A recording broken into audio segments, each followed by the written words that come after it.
लिखा। अब उसके बीच में एक लाइन खींचो, जहां एजियन सागर लिखा है एक लाइन खींचो ऐसे, लिखो डार्डेनल जल संधि, डार्डेनल स्टेट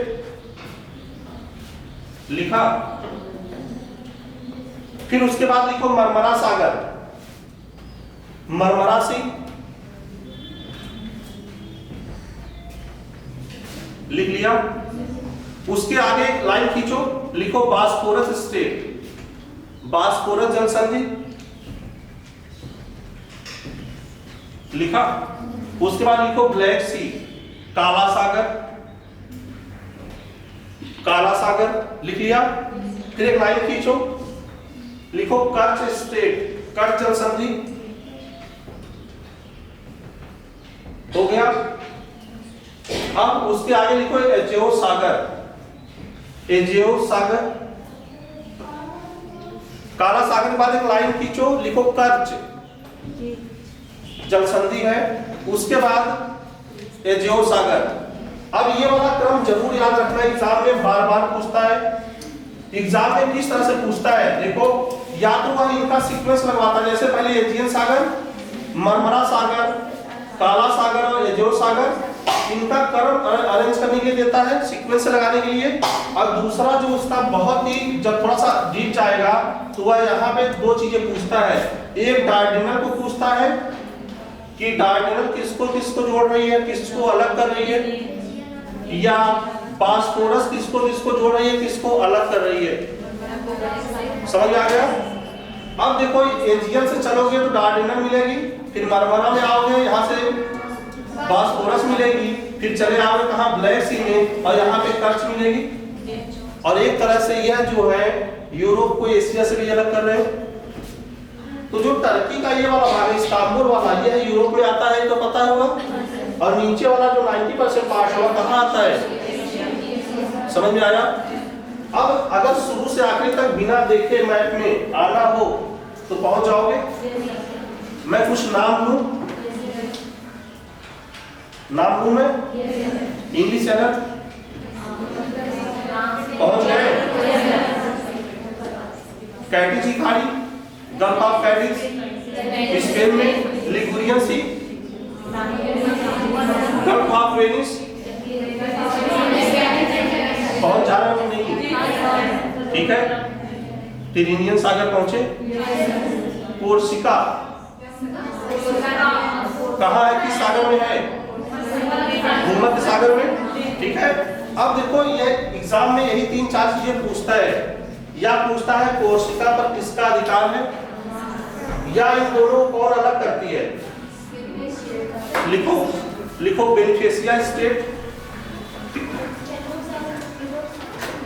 और उसको छोड़ दो, जिस स्थान पर लिखाए हो उसके यहाँ मोस्ट इंपॉर्टेंट है, वह यहाँ जब भी यूरोप में भटकता तो यहाँ तक जरूर आता है। इसके बाद लिखो बेनिफिशिया जल संधि, बेनिफिशिया स्टेट लिखा। अब क्या अपने से लिख ले जाओगे, किसको अलग करती किसको जोड़ती है। अब देखो लिखने का बहुत सिंपल तरीका होना चाहिए, जैसे कोई स्टेट लिखा, जल संधि लिखा, उसको 2 भाग में कर दो, एक जगह पर माइनस और दूसरी जगह पर प्लस, बहुत ज्यादा लिखने की जरूरत नहीं है। जैसे बेनिफिशिया है, यह कोर्सिका को सार्डिनिया से अलग कर रही है, तो यहाँ पे कोर्सिका सार्डिनिया हो गया, माइनस हो गए, और मेडिटेरियन सी को टिरिनियन सागर से जोड़ रही है, यह प्लस हो गया। समझ आ गया। अलग करने का मतलब घटाना है और प्लस करने का मतलब जोड़ना है, तो पता होगा। तो लिखो बेनिफिशिया स्टेट किसको जोड़ रही है, भूमध्य सागर को टिरिनियन सागर से, ठीक है। अलग किसको कर रही है, कोर्सिका को सार्डिनिया से अलग कर रही है।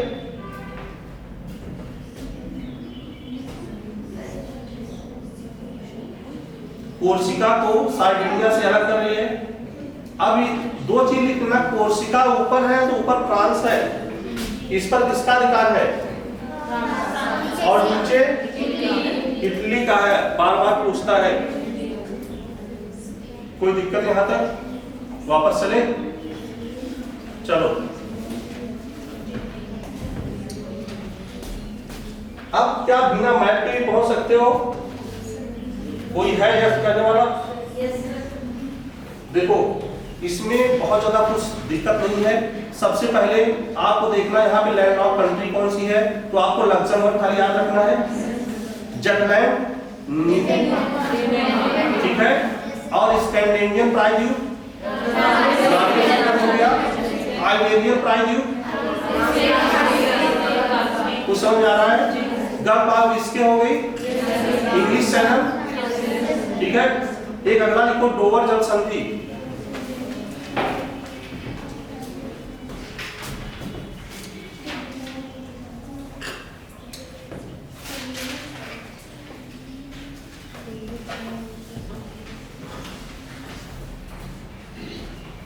यह इंग्लिश चैनल किससे जोड़ता है, नॉर्थ सी से, उत्तरी सागर से जोड़ता है, और फ्रांस को यूके से अलग करता है, फ्रांस को यूके से अलग करता है।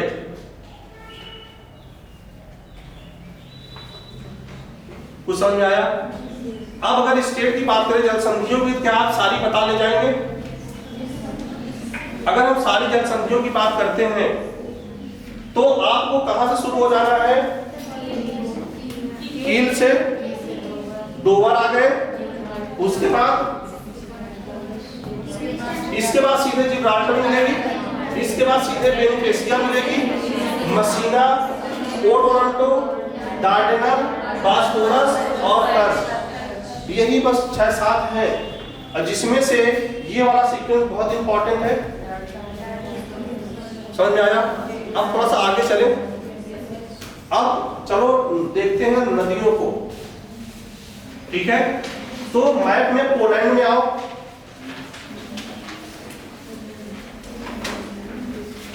पोलैंड में आओ, देखो यहां पे पोलैंड की राजधानी दिखेगी, दिखी, वहीं से एक नदी बह रही होगी, विस्टुला, हेडिंग डालो, विस्टुला रिवर। मैंने जैसा कि फ्रेम में बताया था, सबसे पहले आपको रिवर में क्या देखना है, निकल कहां से रही है, बह कहां से रही है, गिर कहां रही है, इसकी ट्रिब्यूटरी सहायक नदियां कौन कौन सी हैं और इसका इंपॉर्टेंस क्या है। लेकिन यहाँ पे हमें उतना डीप देखने की जरूरत नहीं है। यहाँ पे जैसे पूछता है पोलैंड की प्रमुख नदी कौन सी है, या पोलैंड की राजधानी किस नदी के किनारे अवस्थित है, समझ में आया। तो विस्टुला लिखिए, यह पोलैंड की महत्वपूर्ण नदी है, यह पोलैंड की महत्वपूर्ण नदी है।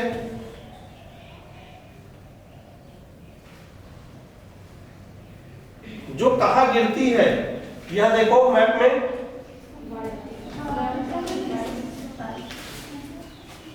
कहां पर गिरती है, ये बाल्टिक सागर में, लिखो बाल्टिक सागर में गिरती है। अब देखो यार, जहां गिरती है वहां पे एक खाड़ी है, गल्फ है एक,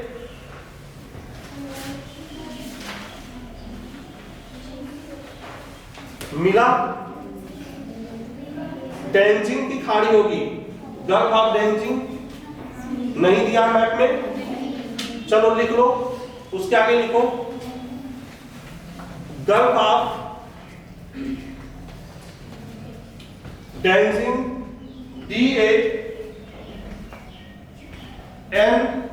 DANZIG,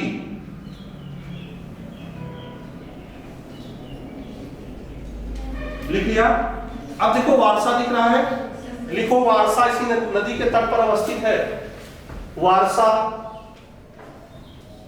इसी नदी के तट पर अवस्थित है।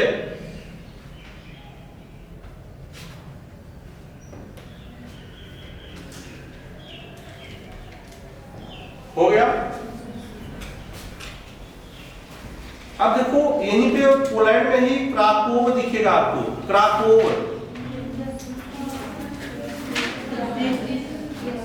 मिला, क्राकोव मिला, लिखो क्राकोव। ये क्या हो गया है, मिला, क्राकोव मिला, लिखो। यह आयरन स्टील इंडस्ट्री के लिए जाना जाता है, किसके लिए जाना जाता है, आयरन स्टील इंडस्ट्री के लिए जाना जाता है।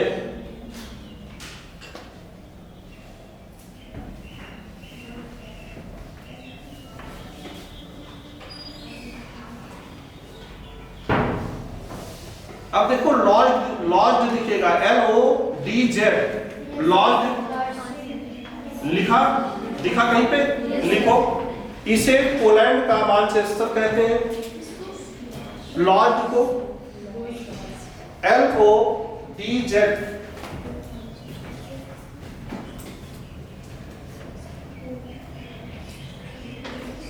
इसे पोलैंड का मैनचेस्टर कहते हैं। इसका क्या मतलब हुआ? यहाँ पर सूती वस्त्र उद्योग पाया जाता है, और सूती वस्त्र उद्योग पाया जाएगा तो रॉ मटेरियल भी होगा। समझ आ रहा है? आगे देखो, वही देखो साइलेंसियन की खाड़ी मिलेगी, साइलेंसियन बेसिन।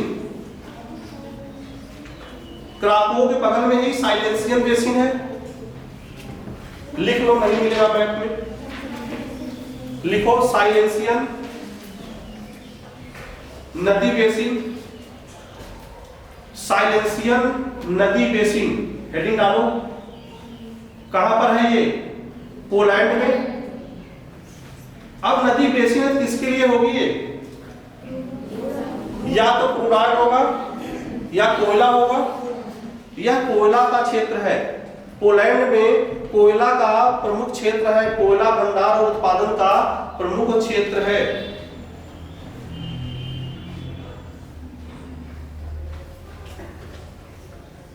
ठीक है, कोई दिक्कत यहां तक?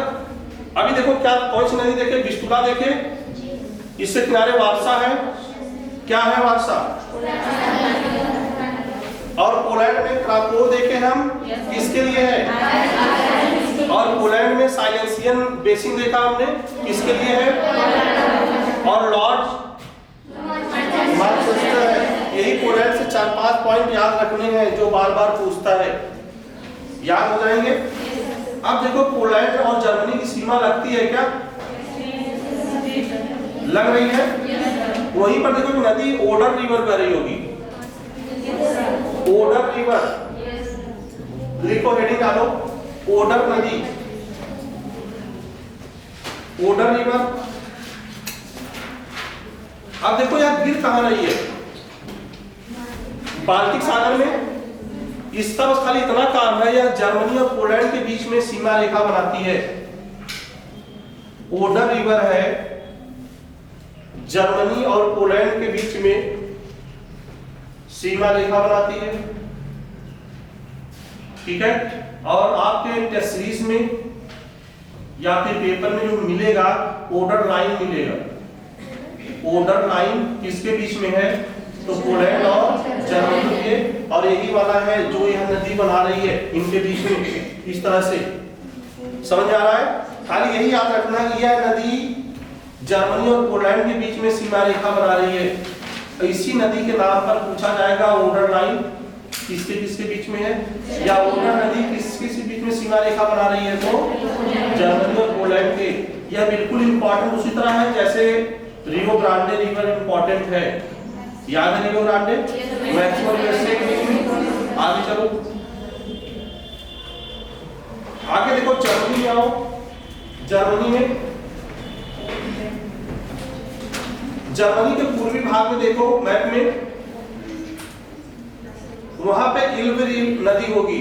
इल्ब रिवर, एल्ब है, मिली, हेडिंग डालो, एल्ब रिवर, एल्ब नदी।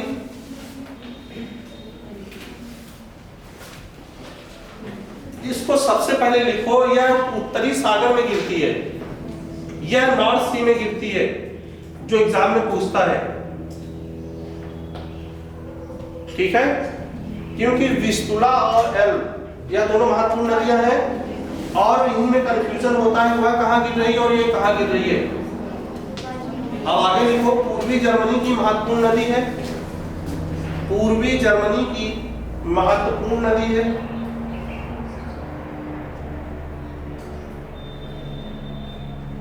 अब देखो यह जहां पे गिर रही है वहीं पे हैम्बर्ग दिखेगा।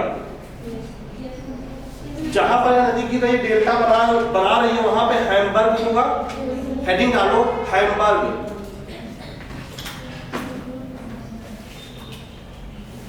हैम्बर्ग क्या है? जर्मनी का सबसे बड़ा बंदरगाह है, बिगेस्ट पोर्ट है जर्मनी का।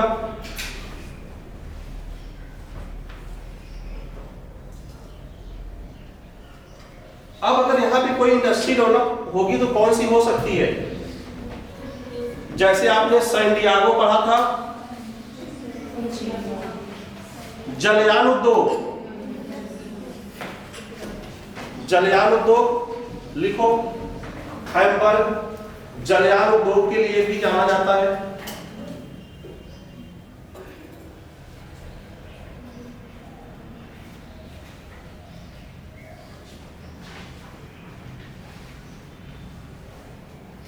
अब देखो ये पे बर्लिन दिखेगा, क्या है बर्लिन? एग्जाम में बार बार पूछता है बर्लिन किस नदी किनारे है? नहीं, लिखो बर्लिन, लिखो हेडिंग डालो बर्लिन। स्प्री नदी के किनारे है, स्प्री नदी के किनारे है, स्त्री नहीं, स्प्री, हाँ स्प्री नदी के किनारे है, जो कि एल्ब की सहायक है, एल्ब की ट्रिब्यूटरी है। कुछ समझ में आया? जो कि एल्ब की सहायक है। अब देखो यूरोप में हमें अभी तक दो राजधानियां मिली जो नदी किनारे पर हैं, वार्सा विस्तुला के किनारे है और बर्लिन। इन्हीं एग्जाम में देता है मिलाने के लिए, या सीधा जब पूछता है बर्लिन किस नदी किनारे है, या विश्व की 4 राजधानियां दे देगा। जैसे सपोज करो पोटोमैक दे दिया, स्प्री दे दिया, विस्तुला दे दिया और आगे डेनब्रूक दे दिया, और थोड़ा इनको मिलाओ कि इनके किनारे कौन कौन से राजधानी शहर बसे हुए हैं। बहुत ही सिंपल है, ठीक है। आगे लिखो, वेजर रिवर, पश्चिमी जर्मनी में आओ, देखो वेजर रिवर दिखेगी, वीजर लिखा है WESER, वीजर रिवर।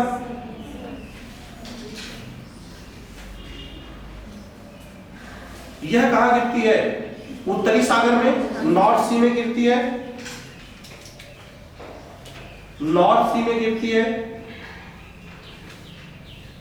अब देखो इसी यह नदी जहां गिरती है तट पर जाओ, देखो ब्रेमेन दिखेगा, ब्रेमेन मिला।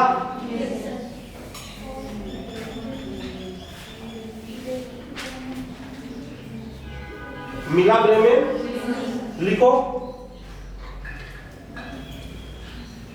ब्रेमेन। यह कागज उद्योग के लिए जाना जाता है, पेपर इंडस्ट्री के लिए,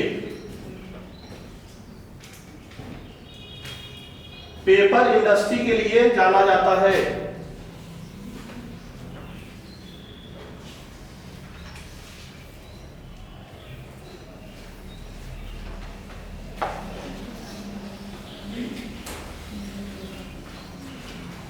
हो गया?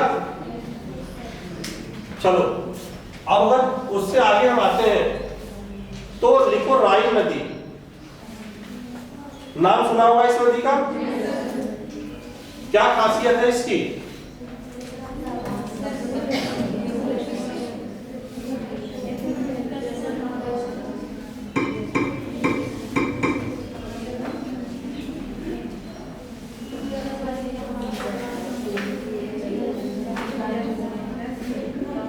देखो राइन नदी के लिए सबसे पहले पूछता है कि कौन सी नदी है जो रिफ्ट वैली से बहती है, तो हम कहते हैं नर्मदा और ताप्ती, और दामोदर को भी मानते हैं। उसमें एक नाम और जोड़ लो, राइन। राइन नदी है, यह भी रिफ्ट वैली से बहती है, और रिफ्ट वैली से बहने पीछे क्या लॉजिक है? अगर बात करें तो रिफ्ट वैली पता है क्या होती है? भ्रंश घाटी। अब देखो इसके एक साइड में, अगर जर्मनी में देखोगे तो एक साइड में इसके मिलेगा आपको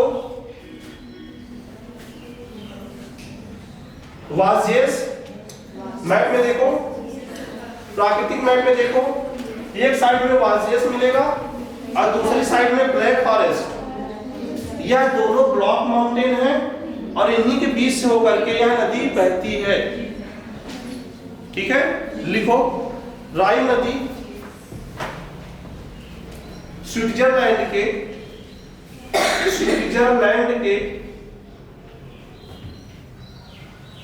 आल्प्स पर्वत से निकलने के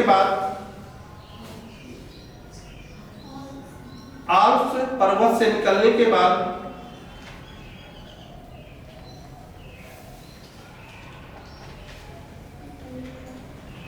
भ्रंश घाटी से होते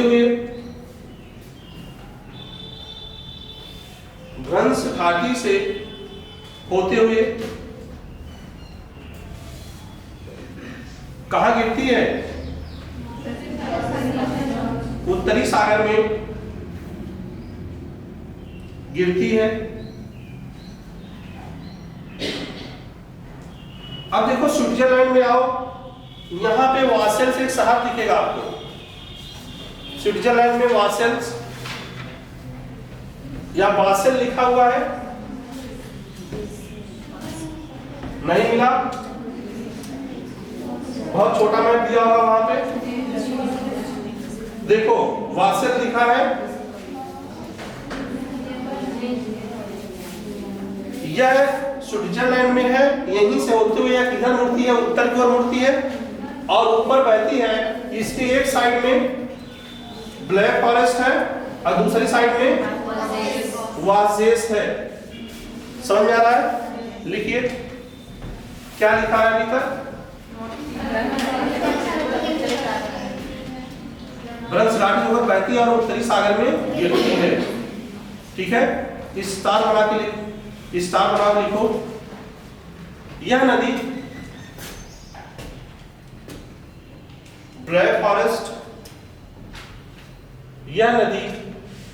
ब्लैक फॉरेस्ट तथा वाजेस के मध्य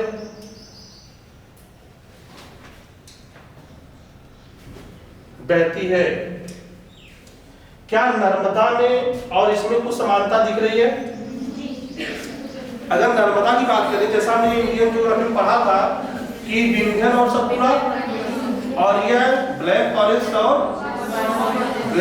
जहां लिखा है उसी के नीचे ब्रैकेट में लिख लो जर्मनी।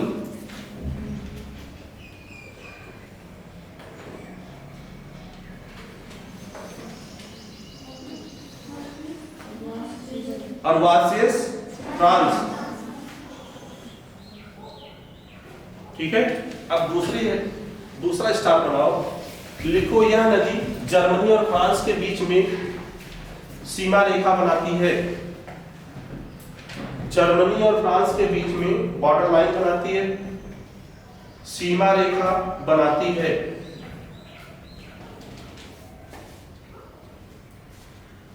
अब मैडम भीखा जी कामा याद है? क्या की थी? हाँ, झंडा फहराया था इनको। और कुछ कहते हैं इनको? ठीक है, कुछ भी कहते होंगे। कहां से फहराया था? स्टुटगार्ट है कहां पे? लिखो स्टुटगार्ट।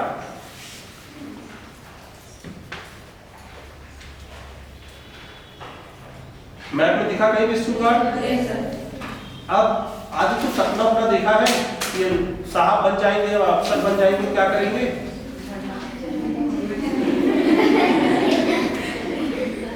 स्टुटगार्ट जाएंगे, वहां से मर्सिडीज लेके आएंगे।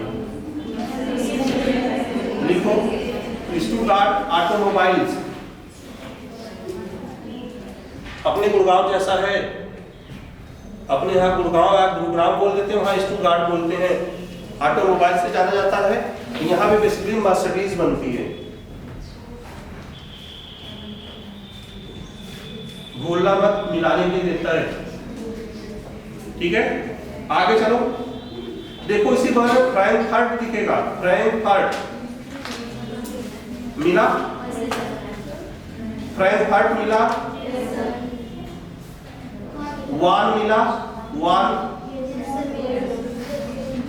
और कोलोन शहर मिला, याद रखना एक कोलोन और है पनामा, तो वहां भाग जाना इसको पूछता है कोलोन। यह सब इसी नदी के तट पर अवस्थित है, राइन नदी के तट पर, ठीक है। इसके बाद अभी लिखो मत, खाली देख लो। इसके बाद यह नदी नीदरलैंड में प्रवेश करती है, देखो नीदरलैंड में जा रही है, सामने भी दिखेगा। अब देखो इसी मुहाने पर रॉटरडम होगा, जिसको एग्जाम में बार बार पूछता है कि रॉटरडम किस नदी के मुहाने पर है, या रॉटरडम किस लिए जाना जाता है। लिखो रॉटरडम।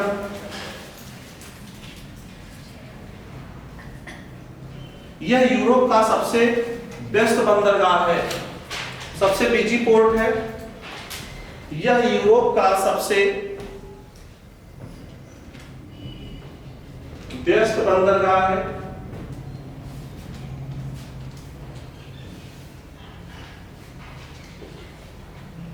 ठीक है। अब जर्मनी में आओ, देखो रूर दिखेगा, एक रूर नदी है जो इसी की सहायक है, राइन की, ठीक है।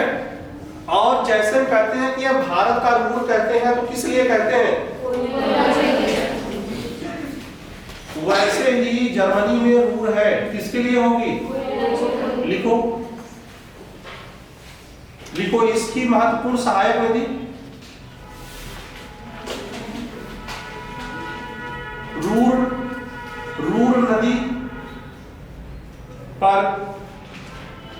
रूर नदी पर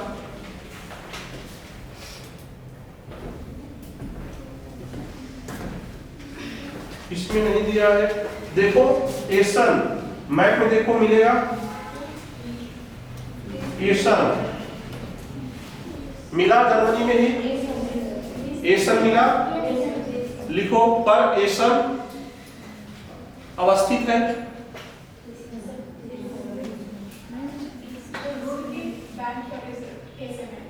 हाँ एसन अवस्थित है, जो कि आयरन स्टील इंडस्ट्री के लिए लौह इस्पात उद्योग का महत्वपूर्ण केंद्र है, आयरन स्टील इंडस्ट्री का महत्वपूर्ण केंद्र है।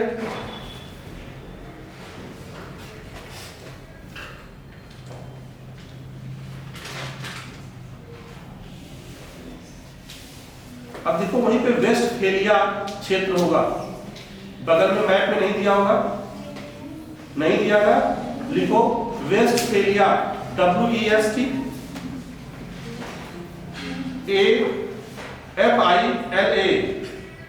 वेस्टफिला है, लिखा। यह आपके झंझा जैसा है, क्या, कोयला, यह कोयले का महत्वपूर्ण केंद्र है,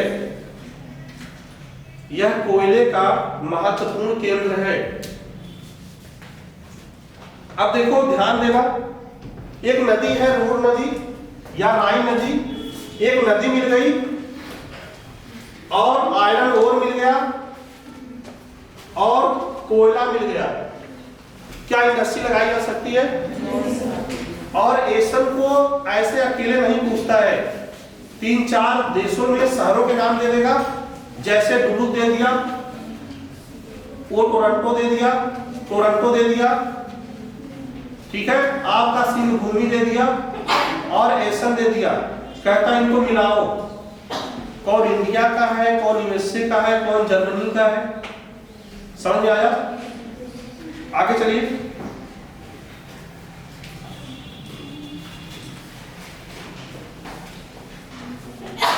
अब देखो ये राइन नदी है, एक स्टार बना के लिखो, ऐसे स्टार बनाओ, लिखो राइन नदी विश्व की व्यस्ततम अंतःस्थलीय जलमार्ग है, इनलैंड वाटरवेज है, व्यस्ततम अंतःस्थलीय जलमार्ग है।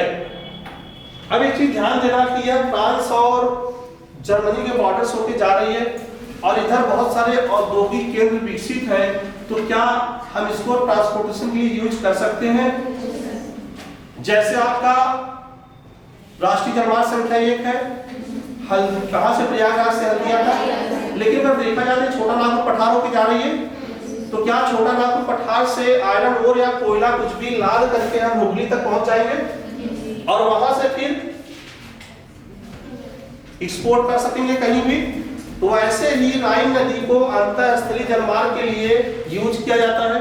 मतलब इसके किनारे शहर बसे हैं जो डेवलप्ड है, जहां से कुछ भी प्रोडक्शन होता है इस नदी के द्वारा नॉर्थ सी में लाया जाता है, उत्तरी सागर में लाया जाता है और वहां से फिर आगे दूसरे देशों के लिए भेज दिया जाता है। और एग्जाम में यही पूछता है विश्व की सबसे व्यस्तम अंतरस्थलीय जलमार्ग वाली नदी कौन सी है। कोई कंफ्यूजन? आगे लिखिए।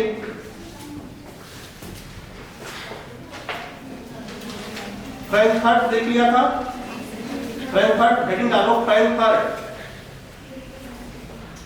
स्टुटगार्ट को लिख लिया ऑटोमोबाइल्स के लिए फ्रैंकफर्ट। लिखो जर्मनी का सबसे बेस्ट बिजी नदीय बंदरगाह रिवर पोर्ट है, नदीय बंदरगाह है। इसके बाद कोलोन दिखा था, कोलोन लिखो।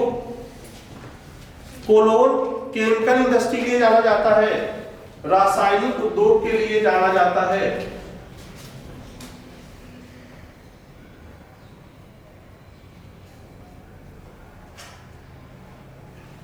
वहीं देखो बगल में एम्स्टर्डम दिखेगा, इसी नदी के किनारे एम्स्टर्डम दिखा, लिखो एम्स्टर्डम। हो गया। आपका सूरत किस लिए जाना जाता है? हीरे की पॉलिशिंग कटिंग होती है और क्या व्यापार होता है वहां से, यह भी हीरे के व्यापार के लिए जाना जाता है। एम्स्टर्डम लिखो, डायमंड हीरे के व्यापार का सबसे महत्वपूर्ण केंद्र है।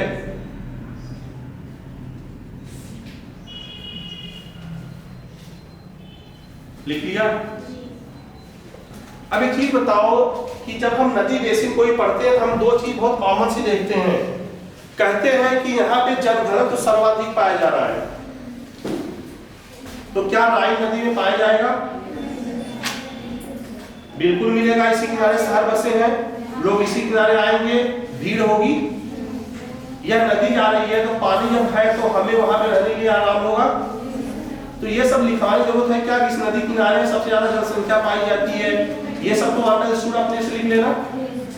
जैसे छत्तीसगढ़ नदी बेसिन छोटा नागपुर पठार होकर जाती है, लेकिन नदी बेसिन होने के कारण से कृषि योग्य भूमि भी है और परिवहन के लिए एक रास्ता भी है, जीने के लिए पानी भी है, सारी चीजें हैं। तो जैसे छोटा नागपुर पठार सबसे ज्यादा जनघनत्व कहाँ पाया जाता है?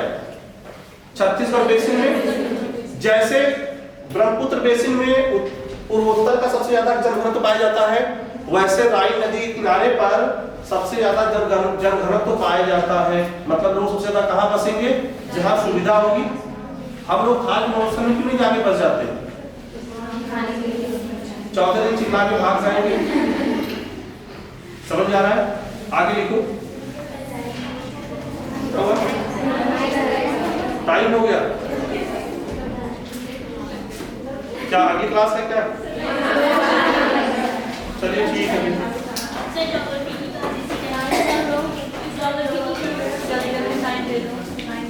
मेरे पास टाइम नहीं है इस टाइम पे ना, वो क्लास मैनेज हुआ किसी तरह से। चलिए ठीक, थैंक यू।